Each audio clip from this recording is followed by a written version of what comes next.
Hi, I'm Martin Gluckman. I'm the founder and the director of the Sanskrit Research Institute in Auroville. I'm an Indologist and a philologist and a linguist and also a computational linguist. I have been working with Sanskrit since many years in Auroville. Sri was started around 12 years ago, and it is a group of incredible people coming together in Auroville to work with the Sanskrit language, which was very much so in the spirit of Auroville. Sanskrit is one of the official languages of Auroville, and it was very close to the heart of India and of Auroville. And one of the reasons for this is that the language really is what I call the key to unlock the secrets of India, because a large majority of its thought processes for the last millennia have been locked in the incredible Sanskrit language. So I am a South African and I live in Auroville for 17 years, and in India for around 20 years I've been here. And I am dedicated to preserving and also working to help people to access and to discover the Sanskrit language and to, you could say, bathe in its shores. So I was present at the 6th International Sanskrit Computational Linguistics Symposium in Kharagpur in 2019, and I was thinking that it would be wonderful to have such a gathering in a place like Auroville. We've got one of the most incredible gatherings of humanity on earth, concentrated in such a creative and beautiful place that has been built on the highest ideals of humankind. And I was thinking, let's do it in Auroville. This was my thought in 2019, and I put in a bid to the steering committee, and they liked the idea of having it in Auroville. Many people were familiar with the work of Sri Aurobindo and the ashram, and also many great institutes like the French Institute of Pondicherry and the EFEO have been working very deeply with Sanskrit and Indology and the broader subjects related, and also computational Sanskrit.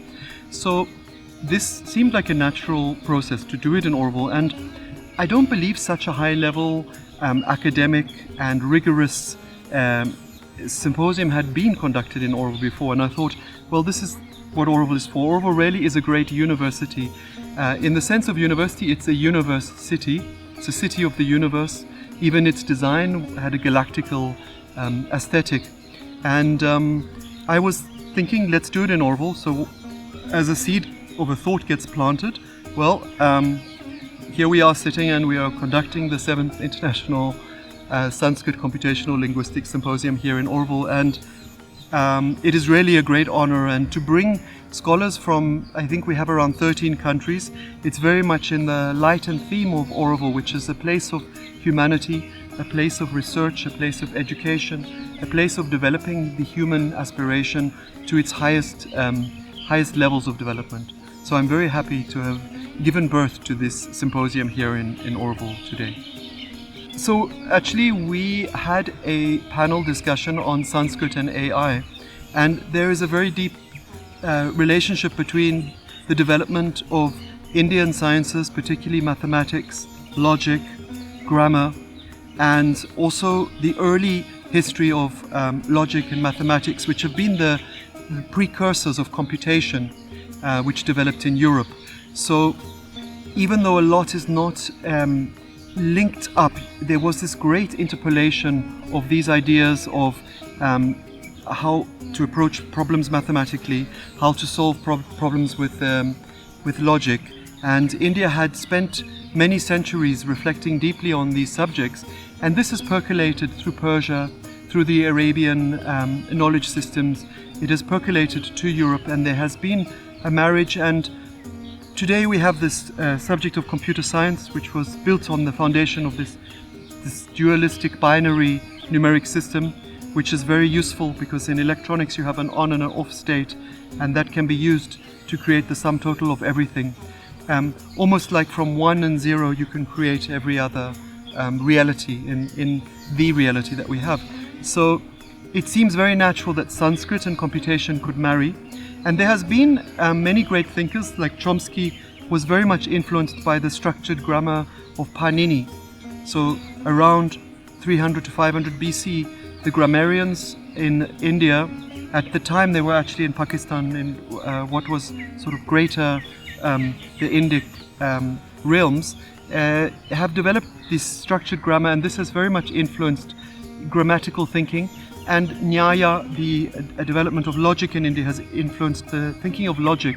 And very much so, we're working on a history of mathematics project with Canterbury University and many scholars, and we can see how there has been this incredible depth of study of mathematics in India. So the sum total of this really brings us to this early computational thought. And computer science and Sanskrit, they marry very nicely because there's great opportunities for researching Sanskrit language and also of rendering. For example, you could create derivations of words using very logical processes that were given thousands of years ago in Panini's great grammar, the Ashtadhyayi. So it just seemed logical now that we have what we call these large language models and we have neural networks, which are really just like modern aviation. Taking a 747 has taken the elements of a bird and duplicated it with this carbon fiber or aluminium structure. We've also taken the elements of the human brain, which is a series of networks which wasn't really greatly understood. And Geoffrey Hinton has said that the reason that he had discovered a lot of these algorithms that are now foraying for AI today was that he was trying to understand how human mind was working. So it was a form of duplicating something that we didn't really understand. It seemed something mysterious.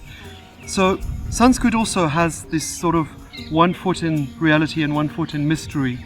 And it seems very apt that we can bring together Sanskrit and AI in this 7th ISCLS. So the future of Sanskrit, of course, there's a growing interest in Sanskrit studies globally.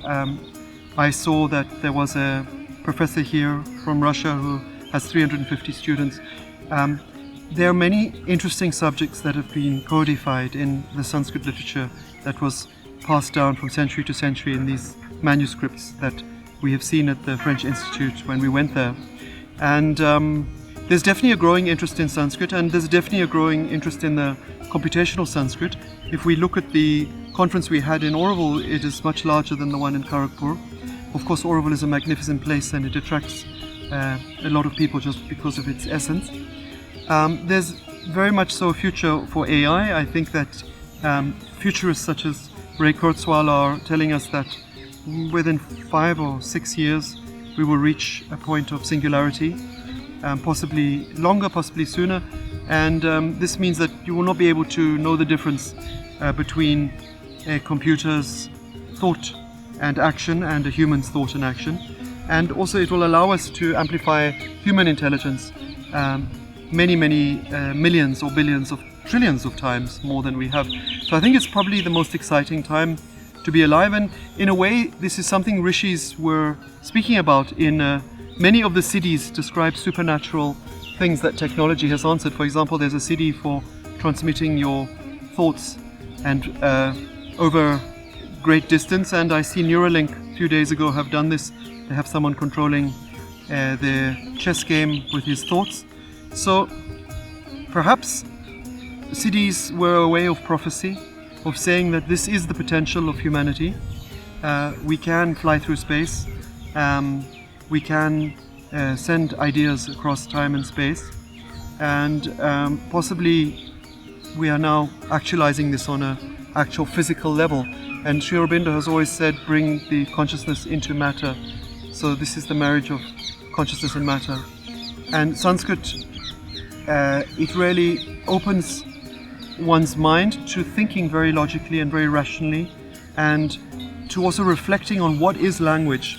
Chomsky wrote the book, Why Only Us? Why are we the only species possibly that has crossed this threshold of abstraction? Of course, there are debates whether elephants and whales have done that too, or dolphins, cephalopods, but this is a debate and there's no clear evidence to indicate that they have created this sort of abstraction to the degrees that we have.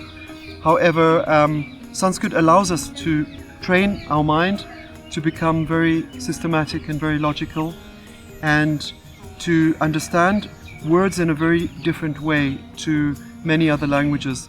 It has many synonyms, for example. So let's say rock. that I'm sitting on, there might be 100 ways to say a rock, and each of them would be a quality or guna of a rock. In English, we just have to learn this word rock. In Spanish, your language, piedra, we have to learn, but it doesn't necessarily, it might have some abstraction, but in Sanskrit we would have 100 ways to abstractify that, and this makes us reflect in a very deep way and sort of create a lot of bridges between knowledge systems, and this is why the knowledge systems of India were extremely rich. And, this is why we study Sanskrit, is to unlock the key of this incredible depth of wisdom of ancient India. So at the ISCLS we've had people coming from, I think it was 13 countries, and this is very symbolic of how Sanskrit has reached many corners of the world. There has been great scholarship in Russia, in Germany, in the US, and many other countries, even in my country, South Africa, and your country, Mexico. So it is an incredible global community that's working together on this very beautiful, slightly mysterious, enigmatic ancient language that seems to do something to people. People seem to have a romance, a lifelong romance. And there's a saying in Sanskrit that once you start, you never stop, basically. It is an incredible depth of wisdom. And even today there are new manuscripts and new literatures being discovered in Sanskrit. One of the projects that we are presenting at this ISCLS is we are presenting a tool for transcribing manuscripts, and we want to make it easy. There's an estimated 7 to 30 million manuscripts in Sanskrit extant. Manuscripts usually last only a few hundred years, so this is an urgency for the world to digitize these manuscripts and also to transcribe them, to have them put into a computer database so that they can be preserved firstly in their photographic form, but also the actual content can be preserved. And now with all the tools and the AI we have, we can analyze it morphologically and also lexically and semantically. We can do very deep analysis on this literature. So it is incredible to see people from so many nations coming together in this project of Auroville, which is a living miracle. Auroville is a living miracle. It is a gathering of up to 60 countries here, all working together for this common goal of human unity. I've never in my life, in all my travels, seen a place like Auroville. And my prayer is that actually there are many Aurovilles all over the world. Let us be there, and let there be many gatherings for Sanskrit and many gatherings for consciousness in Auroville. Let people gather in Auroville for the highest and most beautiful dreams of humanity, for a peaceful and a wonderful world built on harmony and knowledge.